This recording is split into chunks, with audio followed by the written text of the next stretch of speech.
Vice President JD Vance is on his way to Pakistan, which is mediating negotiations between the U.S. and Iran.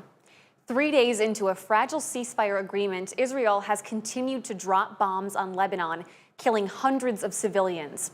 In response, Iran is threatening to keep the Strait of Hormuz closed. And as Christiane Cordero reports, new inflation numbers show a huge spike in energy costs.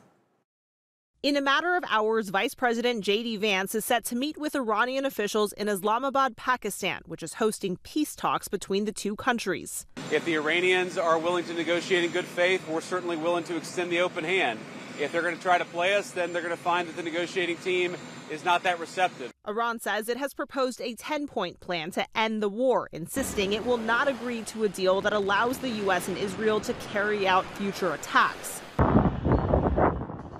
Also in contention, whether Israel is violating the ceasefire agreement with its attacks on what they say are Iranian-backed Hezbollah targets in Lebanon, even today, and whether Iran has effectively reopened the Strait of Hormuz, where a fifth of the global oil supply passes through.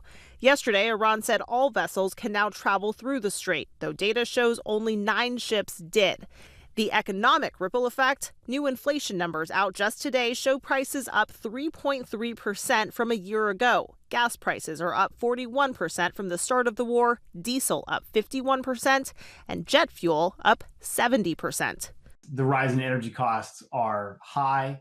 The gas price increase month over month was the largest since the Bureau of Labor Statistics started tracking this in 1967.